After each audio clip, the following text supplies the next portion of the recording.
सभी तालियों के साथ अजय भाई जी का स्वागत कर रहे हैं, अभिनंदन कर रहे हैं। दिल्ली दरबार में, दिल्ली राजधानी में मधुबन भूमि से आए अजय भाई जी का स्वागत है और मैं सुषमा दीदी से भी अनुरोध करती हूँ, तिलक और पुष्प के द्वारा दीदी स्वागत कर रहे हैं। और अजय भाई जी पिछले 25 वर्षों से इस ईश्वरीय ज्ञान में चल रहे हैं और 21 वर्ष से संपूर्ण रूप से, समर्पित रूप से माउंट आबू ज्ञान सरोवर में वीडियो डिपार्टमेंट में अपनी सेवाएं देते हैं। और अजय भाई की स्पेशल सेवा, स्पेशल खासियत की सूरज भाई का स्पेशल प्रोग्राम, जैसे आप देखते हैं पीस ऑफ माइंड में सूरज भाई के प्रोग्राम, मुरली मंथन आदि, समस्या समाधान, और कोरोना काल में भी विशेष रूप से ये सेवा बहुत अच्छी हुई जिसका लाभ हजारों लाखों लोगों ने लिया। तो सूरज भाई का तो स्पेशल साथ भी रहता है और उनके प्रोग्राम्स भी आप स्पेशल रिकॉर्ड करते हैं। और यहाँ भी बहनों को कैमरा सिखाने के निमित्त बने अजय भाई जी। तो अजय भाई जी स्पोर्ट्स विंग के मधुबन के हेडक्वार्टर के कोऑर्डिनेटर भी हैं। तो हम अभी अजय भाई से सुनते हैं। ओम शांति। आप सभी बाबा के अनन्य रत्न, ब्राह्मण कुलभूषण, बाबा का एक एक बच्चा कोटों में कोई है, ऐसी महान आत्माओं को देख के मुझे भी बहुत खुशी हो रही है। आप अपने लिए ताली बजाएं एक बार।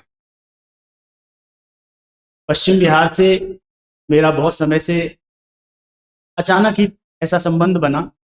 सबसे पहले तो रीना दीदी का मैंने एक वीडियो बनाया था, आप सबने देखा होगा, और मुझे पता नहीं था, पर जब ये गीत उन्होंने गाया था तो मुझे ये गीत बहुत अच्छा लगा। तो मैंने कहा कि इसका तो वीडियो बनाऊंगा मैं, मेरे को बहुत अच्छा गीत है ये, ईश्वर से हमने मुलाकात की, बहुत अच्छा गीत लगा मेरे को। तो फिर मैंने पता किया कि ये गीत किसने गाया, तो पता चला कि रीना बहन है कोई दिल्ली की। तो अभी कैसे उनका नंबर लूँ, कैसे कॉन्टैक्ट करूँ, फिर मैं ORC के थ्रू इनका नंबर लिया। तो इन्होंने फिर दीदी से बात करवाई कि नहीं आप दीदी से बात करिए। तो फिर 2 बहनें, उनकी बहन भी हैं बड़ी, तो वो भी आए और एक दिन के लिए बाबा मिलन में आए थे। तो एक दिन मैंने ज्ञान सर में बुलाया कि एक दिन के लिए आइए, मैं शूटिंग कर लूँगा एक दिन में, और एक दिन में ही वो गीत हमने शूटिंग किया और वो काफ़ी अच्छा रहा। उसके 10 लाख लोग तो यूट्यूब में ही देख चुके थे उसमें। कहने का मतलब कुछ क्रिएटिव करने का मेरे को संकल्प रहता है, नया करना चाहिए, क्योंकि जब हम कुछ ना कुछ क्रिएटिव काम में बिजी रहते हैं तो माया नहीं आ सकती आपके। माया किसके पास आती है? जो खाली है। खाली को इंटरटेन के लिए आपके पास टाइम है ना, इसलिए माया आपके पास आ जाती है। जब आप इतने बिजी हो जाएं कि आपके पास टाइम ही नहीं है, तो ना व्यर्थ के लिए टाइम बचेगा, ना माया के लिए टाइम बचेगा। क्योंकि मैं बेहद घर में रहता हूँ, मधुबन बेहद घर है, और बेहद के बच्चे बाबा के वहाँ रहते भी हैं, और आप सब आते हैं, तो हम लोगों को बहुत सारे लोगों को देखने का मौका मिलता है।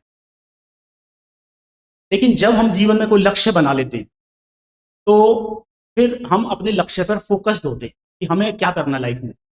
जब तक व्यक्ति का लक्ष्य नहीं होता है तो वो ऐसे ही टाइम पास करता है। जैसे अब हम हैं, मेरा सेवा वीडियो डिपार्टमेंट में है, तो वीडियो डिपार्टमेंट में मैंने नोट किया कि बहुत ज़्यादा सेवाएं नहीं है, और मधुबन में बहुत इजीली होती हैं सेवाएं, आपने देखा हो तो प्रॉपर टाइम टेबल होती है, तो टाइम टेबल के अनुसार अपने डिपार्टमेंट की सेवा होती है।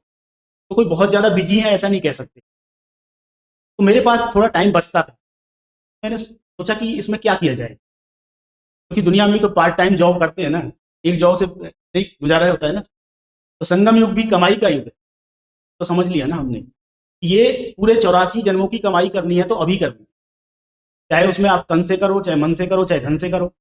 तो हमने तो अपना जीवन परमात्मा की सेवा में लगा दिया, तो हमारे पास तो अपना धन ही है, तो हम जितना सेवा में लगा सकें, जितना अपना भाग्य जमा कर सकें, वही है हमारे पास।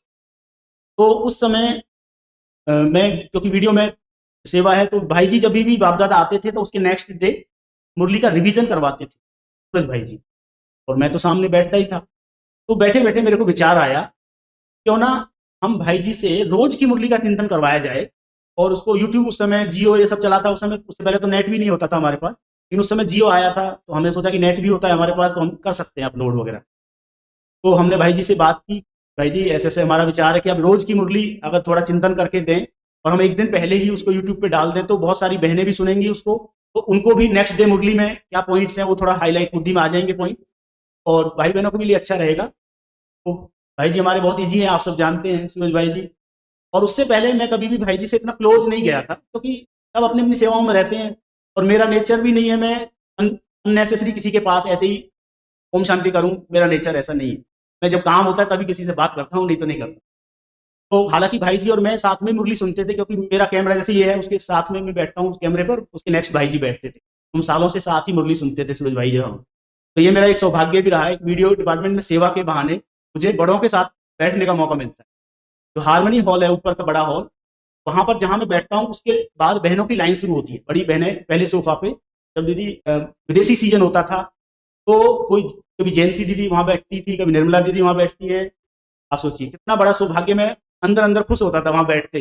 बाबा आपने सचमुच, मैं एक छोटी सी गीता पाठशाला से, आप मैं जो जिस गांव से हूँ वो छोटा सा गांव है, और उसमें गीता पाठशाला से मैं निकला, और एक छोटी सी गीता पाठशाला से निकाल के बाबा आपने मुझे कहाँ बिठाया। मैं ऐसे अपने अंदर बातें करता रहता था बाबा से, ये हेडक्वार्टर में, और हेडक्वार्टर में भी सबसे फ्रंट में मेरी सीट फिक्स होती है, क्योंकि उस सोफा पे कोई नहीं बैठ सकता, जो मेरी सीट है कैमरे वालों के हिसाब से वो फिक्स है। और उसके बाद पे बड़ी दीदियां बैठती हैं। तो मतलब मैं बहुत गदगद होता हूँ इस अपने सम्मान में, इसको सोच के ही सचमुच बाबा आपका कमाल है, अभी हम सोच भी नहीं सकते वो चीज़ आप करा देते। अभी रिसेंटली जैसे कि बहन जी ने बताया मुझे स्पोर्ट्स विंग में हेडक्वार्टर कोऑर्डिनेटर की जिम्मेवारी मिली, ये भी बहुत ही अचानक हुआ, इसको 1 साल ही हुए हैं अभी।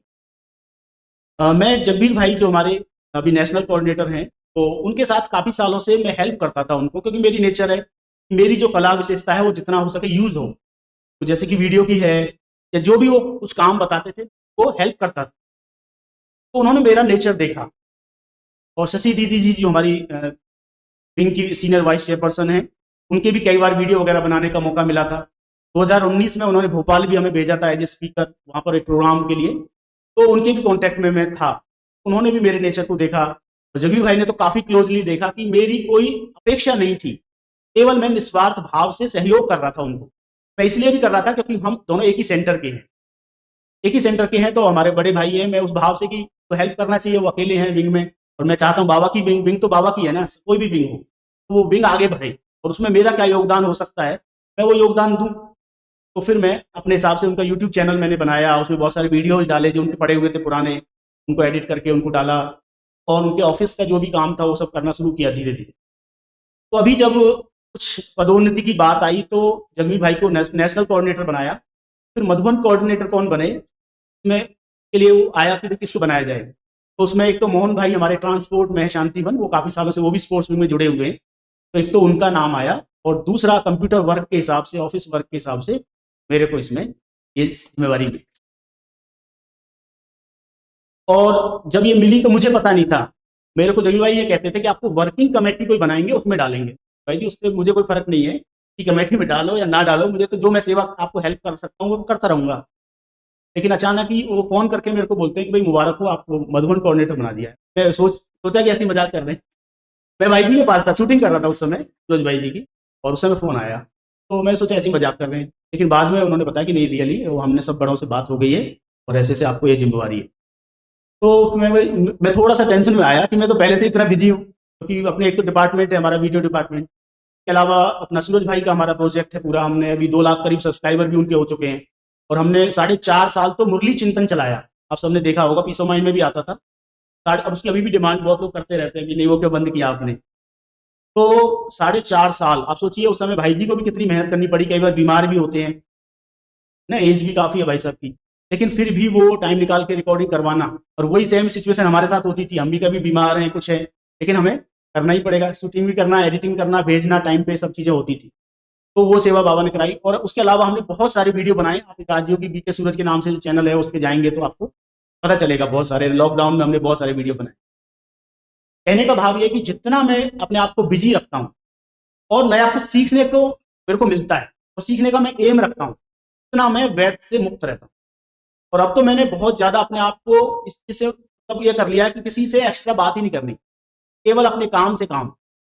पहले मैं फिर भी थोड़ा बहुत अपने जो भी निवासी भाई हैं उनके साथ बैठ जाता था, लेकिन मैंने देखा कि बहुत कम लोग हैं जिनका अपना ध्यान जो है अपने पुरुषार्थ पर है, बहुत कम लोग। बाकी का तो वैध चिंतन पर चिंतन में बहुत ज़्यादा टाइम जा रहा है ब्राह्मणों को, जो मैंने नोट किया, क्योंकि उनके पास कुछ अपने जीवन में कुछ ऊंच करने का कोई लक्ष्य ही नहीं है। वो सोचते ठीक है हम तो इतने साल हो गए, बस बहुत पुरुषार्थ कर लिया। तो बाबा कहते हैं ना, वो ठहरती कला हो जाती है, तो चढ़ती कला, उड़ती कला, और वो होती है ठहरती कला। ठीक है, बहुत पुरुषार्थ कर लिया, हालांकि उन्होंने किया है, पुराने हैं, हमसे भी पुराने भाई वहाँ रहते हैं, और काफ़ी मेहनत की उन्होंने, उनके जीवन कहानी लॉकडाउन में वो भी किया। जब कोई प्रोग्राम नहीं थे तो क्या करें, तो हमने क्या किया, परिवर्तन पथ पर ऐसा एक प्रोग्राम बनाया, उसके अंतर्गत जो भी मधुबन निवासी, ज्ञानसरोवर निवासी वहाँ रहते हैं, उन सबके इंटरव्यूज लिए। तो उससे पता चला कि एक एक ने अपने जीवन में कितनी मेहनत की हुई है, कितनी तपस्या की हुई है, कितनी सेवाएं की हुई है। लेकिन आप उस पास्ट को लेके ही बैठे रहेंगे क्या? आपने किया, बहुत अच्छी बात है, लेकिन अब क्या, व्हाट इज नेक्स्ट? वो तो आपने किया तो अच्छी बात हो, तो जमा हुआ, लेकिन आगे क्या कर रहे हैं आप, वो इम्पोर्टेंट।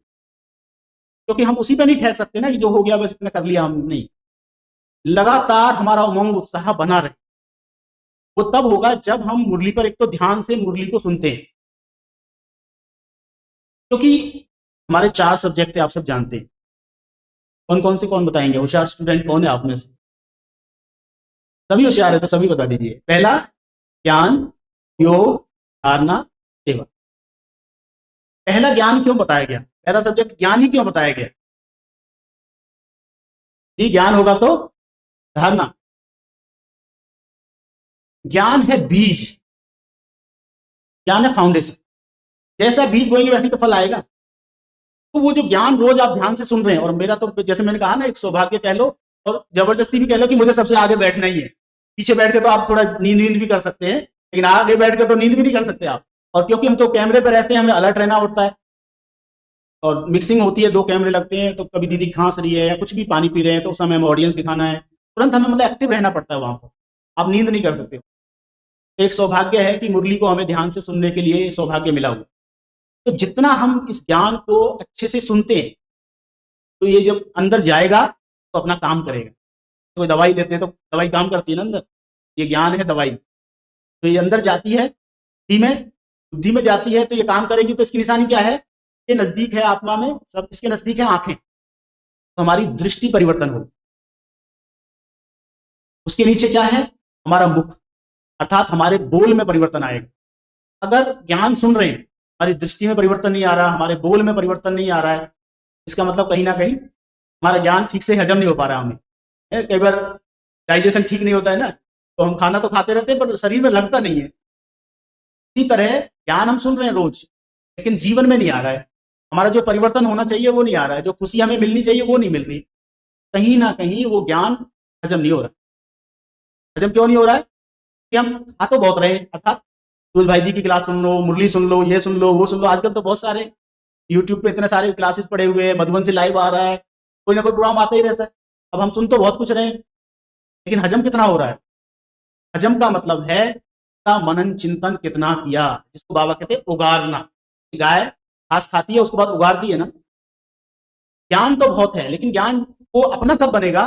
जब हम उसको चिंतन करके, उसका मंथन करके उसका मक्खन निकालेंगे। उस मक्खन को जब स्वीकार करेंगे तब हम शक्तिशाली बनेंगे, तब वो ज्ञान अपना ज्ञान हो जाता। अभी हम आ रहे थे तो एक भाई ने व्यक्त मुरली थोड़ी पढ़ी, तो उसमें एक बाबा ने बात कही थी जो मुझे बहुत अच्छी लगी। बाबा ने कहा कि अब सुनने सुनाने का टाइम नहीं है, अब सुनना नहीं चाहते लोग, अब देखना चाहते। मैं सोचा था देखना क्या चाहते हैं? देखना अर्थात आपके जीवन से वो बातें देखना चाहते हैं तो आप कह रहे हैं। कई बार आप सब लौकिक में रहने वाले भाई बहने हैं, तो हम लोग सोचते हैं ना हमारे लौकिक वाले ज्ञान में आ जाएं। हम सबकी इच्छा होती है, बाबा को भी बोलते हैं बाबा हमारे पति का ताला खोलो माता। बाबा कहता है कि मैंने तो चाबी आपके हाथ में दे रखी है। चाबी किसके हाथ में है अभी? तो लेकिन कभी भी लौकिक वालों को ज्ञान नहीं सुनाना है, ये चीज समझ लो। आज लौकिक वालों को ज्ञान सुनाना नहीं है, ज्ञान दिखाना है अपने जीवन से। कई बार हम जैसे मान लो मुरली सुनने आना है आपको, लेकिन आपको घर में बहुत ही अर्जेंट कुछ भी काम है। लौकिक वालों की एक रेस्पॉन्सिबिलिटी भी तो है ना आप सबके ऊपर। लेकिन कई बार हम लोग नशे में आके बाबा के नहीं जी हमें तो जाना ही है, वो लौकिक जो अनिवार्य कार्य है उसको छोड़ देते। तो वहां से कई बार लौकिक वाले हमसे डिस्टर्ब होते हैं कि अरे कैसा ज्ञान है, आप देखो आपके बच्चे ऐसे हो रहे हैं। मतलब कुछ भी जिम्मेवारी का काम है, तो हमें इतनी समझ होनी चाहिए कि जहां पर हमें वहां रुकना है, लौकिक को टाइम देना है वहां पर हमें देना चाहिए, तब वो हमारे ज्ञान को समझते, उनकी फीलिंग्स को समझना चाहिए। ऐसा नहीं कि केवल अब मान लो मैं अमृत वेला करता हूँ, बाकी तो वो सोएंगे, तो मैं लाइट जला दूं, नहीं जी मैं तो ध्यान करता हूँ, बाकी घर वाले परेशान हो रहे हैं। तो हमें कभी भी इस तरह का व्यवहार अपने घर में नहीं करना, चाहे मुझे एडजस्ट करना पड़े कितना भी, चाहे मैं बिना लाइट के अमृत वेला करूं, पर उनको कभी भी हमारे से डिस्टरबेंस नहीं हो, तब वो आपके ज्ञान को सुनेंगे, आपको समझने की कोशिश करें। हम लोग, मैं और एक भाई, हमारे ज्ञान सरोवर में 2 भाई रहते हैं, हम एक रूम में। हमका नियम ये है कि मैं अगर पहले आ गया रूम में और मैं रेस्ट में लेट गया लाइट बंद करके, तो मैं क्या करता हूँ, बाथरूम की लाइट जला देता हूँ। वो लेट आएगा, जैसे भी आएगा तो वो अंधेरा ना लगे, तो बाथरूम की लाइट जला देता हूँ। वो भाई भी आएगा तो कोई लाइट नहीं जलाएगा, बाथरूम की लाइट से ही पूरा काम करेगा अपना। और ऐसा ही मेरा, अगर वो पहले आ गया मैं लेट आया, तो मैं भी कभी लाइट नहीं जलाऊंगा, कि बाथरूम की लाइट से ही मैं अपना काम चलाऊँ। इतनी मतलब अंडरस्टैंडिंग चाहिए, तो कहते हैं ना ज्ञान की मैच्योरिटी, एक दूसरे का ध्यान रखना। ज्ञान केवल सुनना सुनाने की बात नहीं है, ज्ञान मतलब समझ। क्या समझ? मुझे कैसे चलना है, कैसे लोगों को सुख देना है। कि मैंने बताया ना, जब ज्ञान अंदर आता है तो हमारी दृष्टि बदलती है, बोल बदलते हैं, और फिर नीचे आओ तो हमारे हाथ आते हैं, हाथ अर्थात कर्म बदलते हैं, और उसके नीचे पैर अर्थात हमारी चलन बदलती। ये पूरा परिवर्तन कहाँ से शुरू होगा? ज्ञान से। इसलिए ज्ञान की महिमा है, इस ज्ञान को पहला सब्जेक्ट बताया गया। जितना इसको आप जीवन में समझते जाएं, बनाते जाएं, चिंतन करते जाएं, उतना वो स्वरूप बनता जाए। दुनिया में जितने भी सक्सेसफुल लोग हैं वो ज्ञान में इन्वेस्ट करते हैं। जो आम व्यक्ति है, आम आदमी जिसको कहते हैं, वो आम आदमी पार्टी वाले नहीं, आम आदमी जो है वो इंटरटेनमेंट में अपना टाइम लगाता है। सीरियल देख रहे हैं जी, फिल्म देख रहे हैं, ये सब क्या है? इंटरटेनमेंट। आम आदमी अपना टाइम को कहाँ लगाता है? इंटरटेनमेंट में। और जो सक्सेसफुल लोग होते हैं दुनिया में, वो अपना टाइम कहाँ लगाते हैं? लर्निंग में, कुछ नई नई चीज सीखने में, नई चीज स्टडी करने में। और दुनिया में 90% लोग आम आदमी है या विशेष हैं? आम आदमी है या विशेष हैं? 90%। और यदि मुझे विशेष आत्माओं में आना है तो सबसे पहले मुझे क्या करना होगा? अपना संग बदलना पड़ेगा। बाबा ने क्या कहा हुआ है? संग तारे संग बोरे। तो अगर मैं 90% लोगों का संग कर रहा हूं, उनके संग में कंफर्टेबल हूं, इसका मतलब मैं अभी तक विशेष आत्माओं में नहीं हूं। अगर मैं अपना अपना पोजीशन विशेष आत्माओं में लाना चाहता हूं, तो सबसे पहले तो मुझे जो मैं अनवांटेड लोगों को टाइम दे रहा हूं वो कट करना पड़ेगा। उसको हमें उनको दूर से सलाम करना है, उनसे रिलेशन खराब नहीं करना है।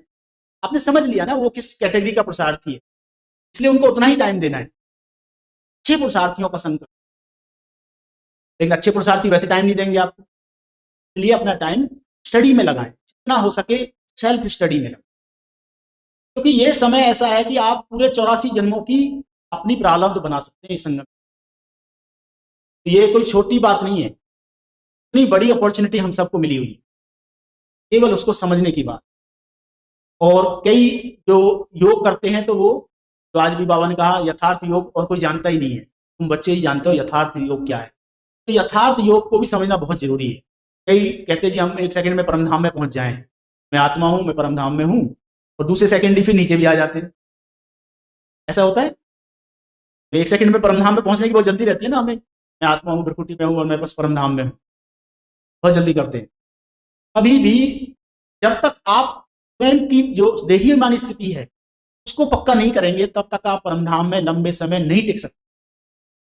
इसलिए हमें जब भी आप योग में बैठे, सबसे पहले मनन चिंतन, मैं भ्रकुटी में कौन हूं, अलग, देह से अलग हूं, और उसको महसूस कर अच्छे से।